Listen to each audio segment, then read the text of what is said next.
지방교육재정의 책무성과 효율성을 강화하겠다. 이런 교육부 보도자료가 발표되자마자 각 시도교육청에서 난리가 났습니다. 왜 그런 거죠? 국가의 세수가 많이 부족하거든요. 그래서 이런 시도교육청이 교부를 하던 이런 교고분을 확 줄인다라고 합니다. 이거 좀 알기 쉽게 설명해 주세요. 그러니까 예를 들면 얼마 전에 고교 무상 교육에 관련된 예산이 교육부 예산이 99% 삭감됐다라는 이런 기사가 있었거든요. 이걸 조금 이해하기 쉽게 각 시도교육청의 어떤 교육재정은 어떻게 이루어져 있습니까? 이 시도교육청의 이런 예산의 한 70%는 국세나 이런 교육세에서 나라에서 지원을 해주고 있거든요. 근데 그런 교고분이 확 준다라고 합니다. 그러니까 나라, 지자체에서 어떤 전입금으로 들어오게 되는 거죠. 네. 그리고 이제 우리가 교육부에서 각 시도교육청의 목적 사업비로 특별 교부금이라는 걸 교부해요. 그런데 이제 지방교육청의 재정의 책무성과 효율성을 강조하겠다라는 이런 교육부 발표 속에는 그동안 무상복지, 교육복지를 위한 예산을 축소하는 것이 담겨 있는 건가요? 그러니까 기존에 교육부에서 감당하던 여러 가지 이제 이런 고교 무상 교육이라든가 이런 것들은 이제는 시도에서 분담을 해라. 그리고 교육부에서 중점적으로 사업을 하는 뭐 AIDT 디지털 교과서라든가 혹은 유보통합 이런 것들 역점 정책에 좀 더 참여해달라라고 저는 좀 해석이 되거든요. 그 지방비 속에서 무상복지 예산을 이제 확보해라. 이 속에서는 교육부에서 이제 생각하는 것들이 있어요. 어떤 교육 예산 속에서 초중고 예산 대비 어떤 대학이나 다른 영역의 이제 예산이 부족하다라는 이제 인식이 있었고 그거에 대한 공론화가 있었는데 각 시도 교육감의 어떤 반발이 있었죠. 근데 이번에는 확 포인트를 바꿔버린 거예요.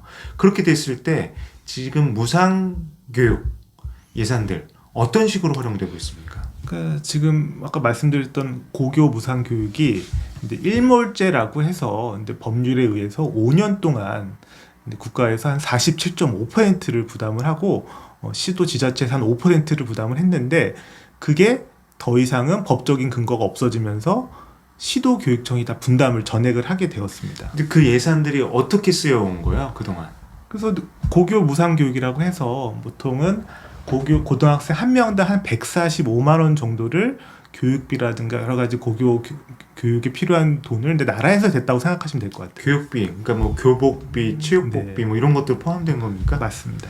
그러니까 그거에는 이제 시도교육청마다 좀 차이가 있어요. 있지만 어쨌든 무상교육이라는 큰 어떠한 아젠다 속에서 여러 가지 시도교육청에서 교육복지를 위해서 이제 활용했던 예산이었죠.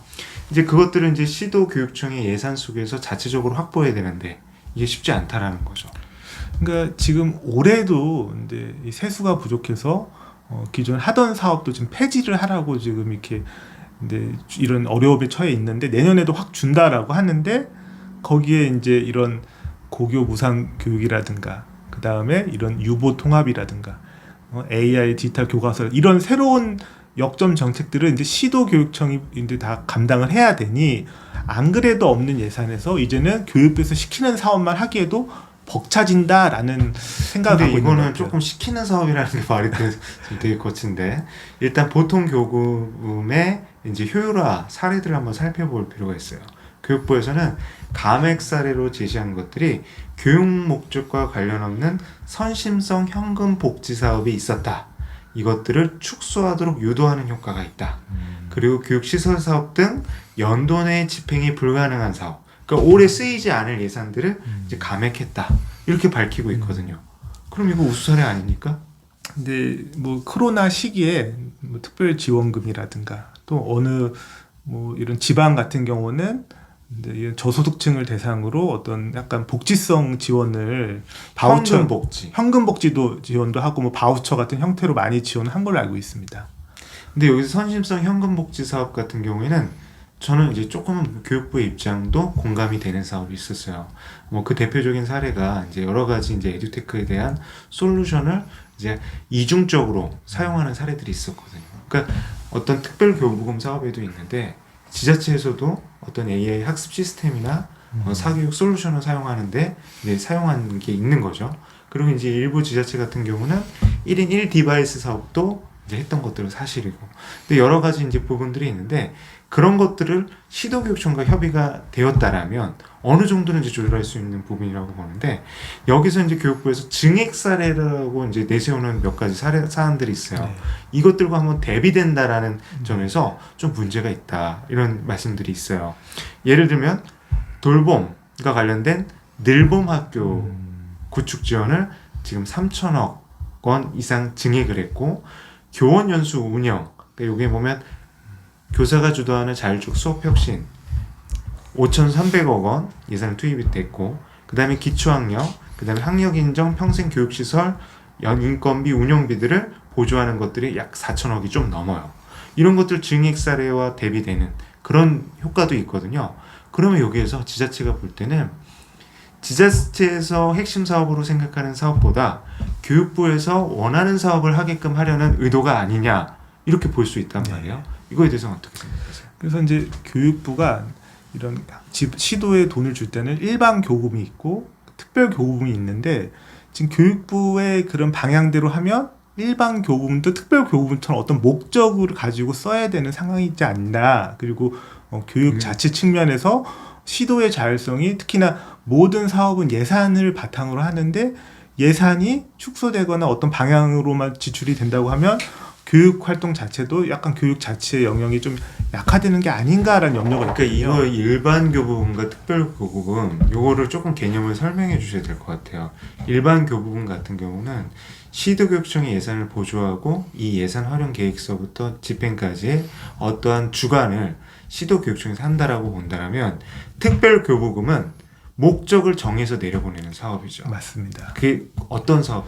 예를 들면 제가 이제 교육활동 보호 업무를 하고 있는데 교육활동 보호 예산으로 예산이 내려와요. 그럼 그 예산은 교육활동 보호와 관련된 뭐 지역 교부의 운영, 어떤 예방교육, 치매 대응으로만 쓸 수가 있거든요. 그래서 제가 알기로는 뭐 이런 국가 시책 사업 혹은 지방 지역 현안 사업으로 이런 특별 교부금이 지원이 되고 요즘에 뭐 교육 특구라든가 뭐 그런 것들도 아마 특별 교부금이 운영이 되는 거 알고 있습니다. 국책 사업을 이제 국정 과제 이런 것들을 실행하기 위해서 어떤 선제적으로 지원을 하는 거죠.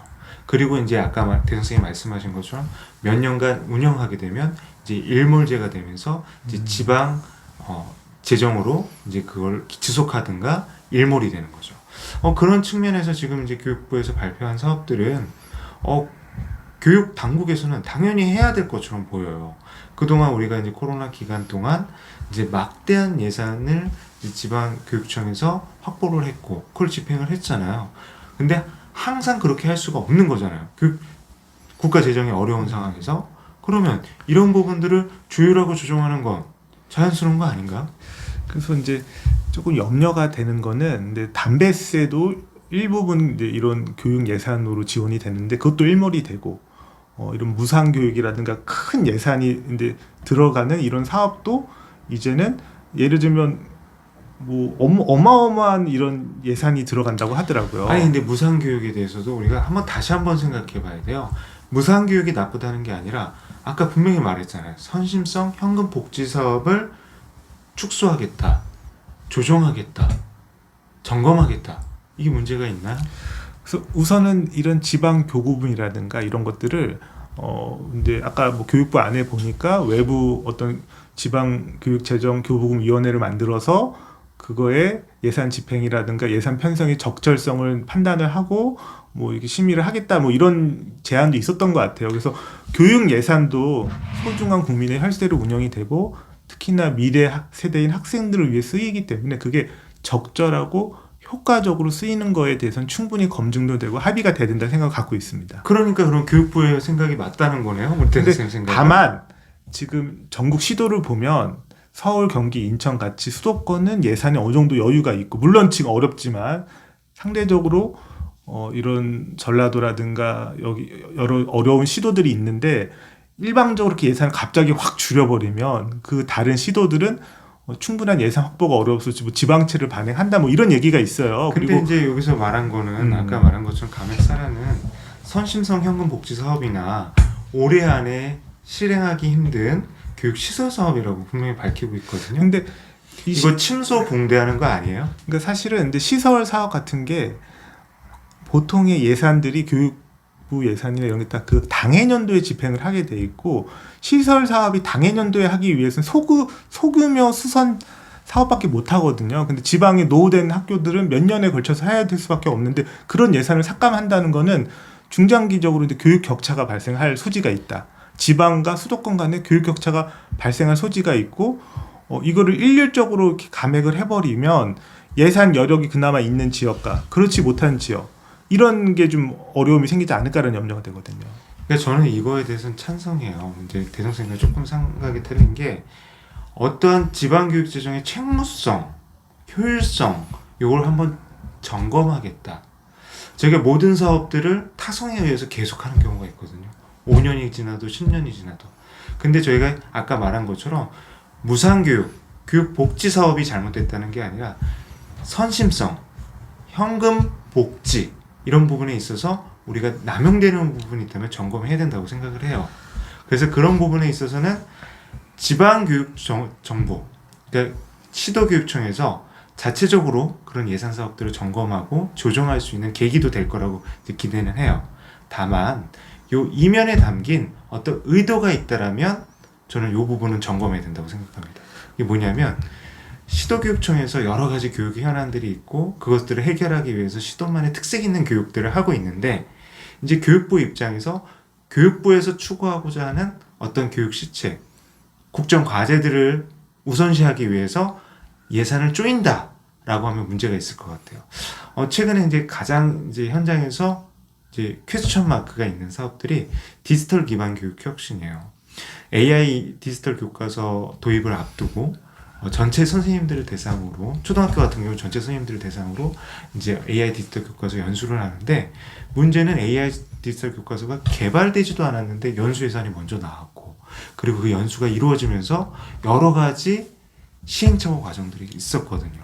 그리고 현재 지금 정말 지역에서는 아까 대 선생님이 말씀하신 것처럼 꼭 필요한 예산들이 있는데 반면에 이쪽에선 예산이 부족하고 특교에 의해서 운영되는 사업부서 같은 경우는 예산을 쓰지 못해서 이제 힘든 상황들이 있었거든요. AI 디지털 교과서가 도입되지도 않는데 전체 교원을 통해서 연수를 해야 되고 그리고 이 연수에 있어서 예산이 사용되는 그런 것들을 보면 시도교육청의 어떠한 그런 특수성이 고려되지가 않았단 말이에요. 그럼 지금 현재 디지털 기반 교육 혁신 연수를 받는 시도에서는 일률적으로 지금 해외 연수를 추진하고 있는 것으로 알아요. 해외 연수 필요할 수 있겠죠.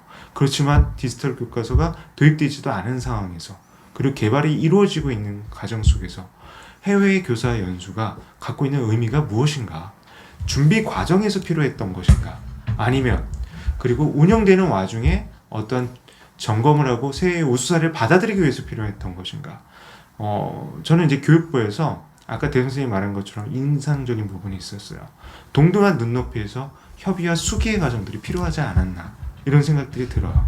네, 저도 이제 교육청에서 근무를 하고 있는데 시도교육청 예산을 의회에서 심의도 하고 이런 감독도 하고 하지만 실제 예산의 규모라든가 우선순위에 대해서 큰 그림으로 그리고 교육 구성원 특히나 교육을 하고 있는 학교라든가 선생님이나 학부모한테 충분히 안내를 해야 된다. 지금 우리 교육의 예산에 어느 게 우선순위인지를 교육 정책의 이런 홍보자료만 봐선 드러나 있지 않거든요. 숨은 예산을 봐야지 우선순위를 알 수 있습니다. 사실은 예산이야말로 모든 사업의 핵심인데 그 예산은 숨어 있고 말씀하신 것처럼 분명히 뭔가 우선순위나 이런 게 합의가 안 돼 있는 것도 있다는 생각이 들어요. 그래서 제 생각은 시도에서도 이런 예산 집행의 평가라든가 홍보를 외부 기관과 좀 눈높이에서 좀 더 이렇게 공개도 하고 안내를 해서 그리고 물론 시도교육청 여러 부서마다 본인들의 사업이 최우선이겠지만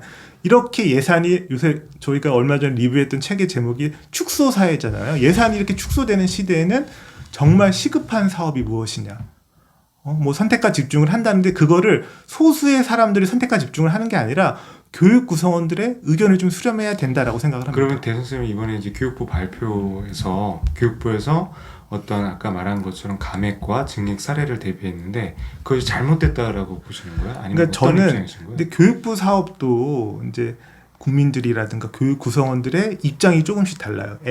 AI 디지털 교과서가 지금 고교 무상 교육을 99% 감액하는 상황에서 이게 그렇게 중요한 거냐? 그것도 아니, 합의가 됐나 싶어요. 근데 그 국민 한 사람 학부모 한 분의 다 의견을 청취하고 아니, 수렴하기는 어렵잖아요. 근데 저는 이제 다만 이 무상 교육이라는 게 단순히 퍼주기 교육이 아니라 교육의 공교육의 어떤 질을 확보하고 기회의 평등이라든가 앞으로 우리 국가 경쟁력을 좌우하기 때문에 여러 선진국들이 독일이라든가 이런 선진국들은 대학까지도 공립대학은 무상교육을 하는 걸 알고 있는데 그런 거에 대한 투자는 과감하게 해야 되고 그리고 나서 이제 이런 AIDT라든가 그런 것들을 해야 되는데 지금 어떻게 보면 더 큰 거는 놓치고 이런 AIDT라고 하는 건 사실 아직 검증이나 충분한 준비가 부족한 거로 여겨지는데 이거를 이렇게 성급하게 도입하는 게 근데 의문이거든요. 지금 대성 선생님 말씀은 제가 이제 후끈 달아오르는데 지금 시도교육청에서 현금성 어떤 이제 복지 사업 중에 하나가 대표적인 게 노트북 보고 사업이에요. 학생 1인당 노트북 하나씩을 보급하고 있죠. 근데 어제 혹시 뉴스 기사 보셨어요? 경상남도 교육청에서 어떤 학교에서 학생들이 이제 SNS에 올린 영상인데 1인 1디바이스, 그러니까 노트북을 부시는 영상들을 올렸어요. 그래갖고 지금 경상도 교육청에서 그 1인 1디바이스의 명칭이 이제 아이북인데 실제 그 학교에 가서 그 학생들에 대한 어떤 교육적 조치도 하고 학부모가 변상 조치를 하도록 이제 조치했거든요. 근데 교육부에서 추진하는 AI 디지털 교과서와 그 다음에 시도교육청에서 운영하는 1인 1 디바이스 사업 보면 디지털 교육에 대한 어떠한 아젠다를 갖고 함께하는 사업인데 이거는 좋고 이거는 나쁘다. 이게 맞습니까? 저는 교육부는 나쁘고 시도교육청 좋다가 아니에요. 시도교육청에도 방만하게 운영되거나 선심성으로 쓰이는 예산들이 분명히 있습니다. 그리고 예산에서 정말 아이들 꼭 필요한 예산도 부족한데 엉뚱한 데 쓰이는 예산이 분명히 있을 거예요. 그래서 그거에 대한 외부 감시나 공개가 필요하다는 게 제 아니 생각입니다. 그 대선생 아까하고 또 입장이 조금 아니, 다르신데 저는 근데 외부 감시라뇨? 외부 감시라는 게 뭐죠? 그러니까 제가 이번에 어떤 사업을 하면 교육부에도 보고하지만 외부 재정평가위원회 어떤 결과물을 보고한 적이 있거든요. 그때 번거로웠긴 했지만 외부 재정평가위원회요? 이거 분명히 하셔야 될 것 같은데요.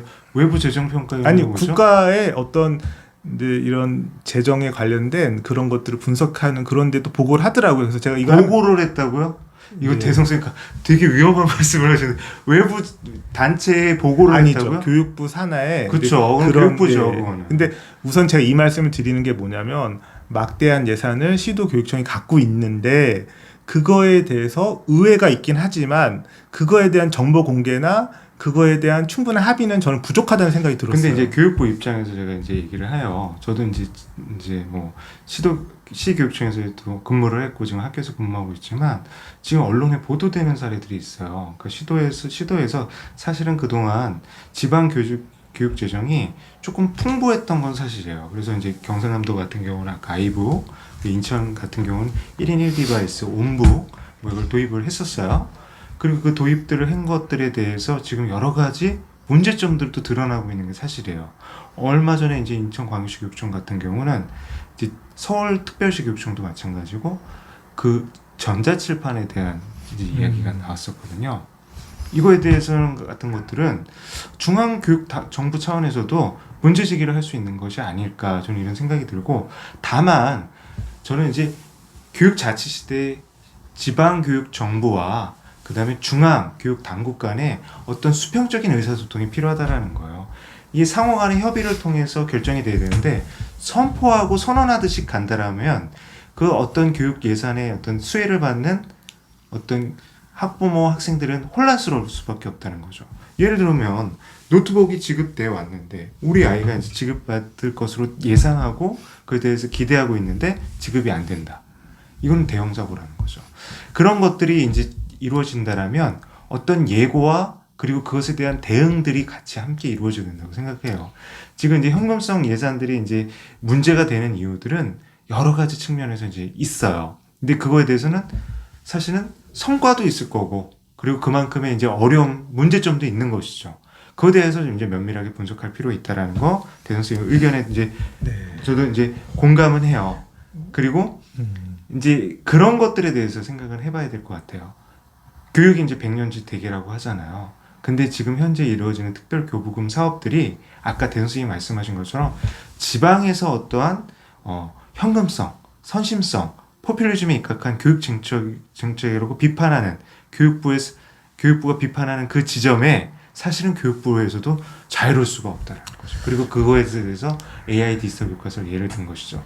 저는 그래서 이게 상호 견제, 상호 균형 이게 필요하다는 생각이 들었어요. 그래서 저도 공감을 하고 이게 이 재정에 있어서 이런 지속 가능성이라는 문장이 전 계속 떠올랐거든요. 이게 백년지 재개라는 말처럼 어떤 교육에 이게 하루아침 예산이 없어졌다 생겼다 하고 이 사업이 폐지되는 게 아니라 사회적 합의로 이루어진 어떤 고교 무상교육이라든가 이런 것들은 지속 사회적 가능하게 합의가 이루어졌나요? 이게 합의가 돼서 5년 전에 어떤 법도 만들고 현재까지 잘 이루어졌던 걸로 알고 있고 근데 다만 그 사회적 합의라는 게 아니라 저는 이런 얘기가 되고요. 각 시도교육감은 국민이 참여하는 선거에 의해서 선출된 선출직이에요. 그리고 그분들이 교육 공약으로 내온 것은 대표성이 있고 어떤 합의가 있었다는 건 이제 분명해요. 그렇지만 사실은 정책 하나하나에 대한 것들은 교육 수혜자들이나 잘 모르는 경우가 많아요. 그래서 그런 것들은 점검은 필요할 것 같아요. 점검은. 이제 저는 이거 있어요. 이제 어떠한 교육에 대한 선제적인 방향성 제시는 교육 구성원들의 요구 수렴에 된 것을 바탕으로도 할 수 있지만 사실은 이끌어 가야 되는 측면도 있어요. 그래갖고 그걸 무조건적으로 뭐 교육 구성원들이 투표를 해서 결정을 해야 된다. 하나하나 그렇게 모든 것들을 결정할 수는 없겠죠. 근데 이제 아까 대 선생님이 말씀하신 것처럼 인상적인 거는 중앙정부와 그래 지방 교육 당국이 상호간의 견제와 협력을 해야 된다. 그리고 교원 구성원의 의견을 청취해야 된다. 이런 것들은 공감해요. 근데 이제 대 선생님과 저희가 이제 얘기를 하다 보니까 결국은 이제 만나는 지점들이 정해져 있는 것 같아요. 그게 뭐냐면 지금 현재 교육부의 이런 선언적인 발표는 문제가 있다. 아무리 좋은 결과라도 그 과정 또한 그만큼 중요하거든요.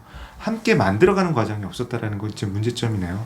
그리고 이제 그런 것들 이제는 다시 한번 어떤 정책에 대한 그런 수기의 과정이 필요할 것 같고 그리고 분명한 건 있어요. 국민의 세금이잖아요. 국민의 세금에 의해서 이제 모여진 예산이란 말이에요. 어떤 보통 교부금이든 특별 교부금이든 사실은 방만하게 운영되는 건 사실이에요. 교육부의 특별 교부금 배정에 대한 원칙도 점검해야 됩니다. 누가 점검해야 되냐? 지방교육당국, 시도교육청도 참가하는 어떤 위원회에서 점검을 해야 돼요. 반면에 교육부에서 내려보내는 국가정부에서 보내는 보통 교부금 같은 경우도 교육부와 그리고 교육 구성원들이 점검을 해야 됩니다. 상호 견제를 해야 될 것 같아요. 그 부분에 있어서 교육 예산이 얼마나 효율적으로 사용돼야 되느냐 그것은 우리의 미래를 만들어가는 아주 중요한 과제라고 생각합니다. 그래서 그런 부분에서 생각한다면 이번 발표는 아쉬운 건 사실입니다. 그리고 이제 제가 이 부분은 말씀을 드릴게요. 컨텐츠를 제가 촬영하기 위해서 서로의 이제 포지션을 정한 것이지 제가 어떤 교육부의 의견을 대변하거나 우리 대 선생님이 뭐 지방교육청의 의견을 대변하는 그런 것은 아니라는 거 말씀드리겠습니다.